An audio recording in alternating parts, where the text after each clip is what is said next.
بس خدا کو پہچان لو اور اس کی عظمت کو مان لو. قرآن کی ایک آیت کو دیکھو، فَقُلْتُ اسْتَغْفِرُوا رَبَّكُمْ إِنَّهُ كَانَ غَفَّارًا.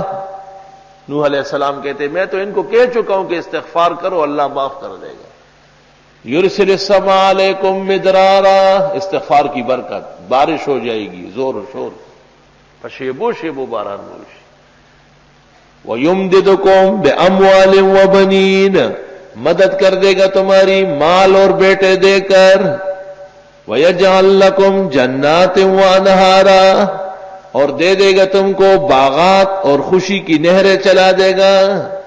سن لیے ساری، ایک استغفار کی برکت دیکھو، بارشیں ہو جائے گی، خیر و برکت بڑھ جائے گی.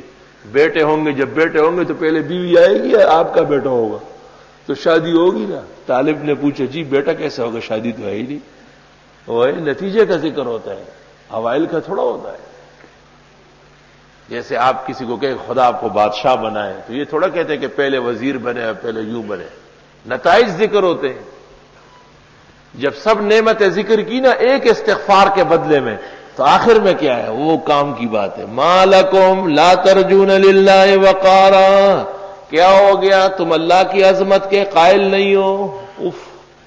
اور تمہیں اب بھی سوچے گا اچھا ایسا ہو جائے گا. ہائے ہائے ہائے، افسوس صد افسوس.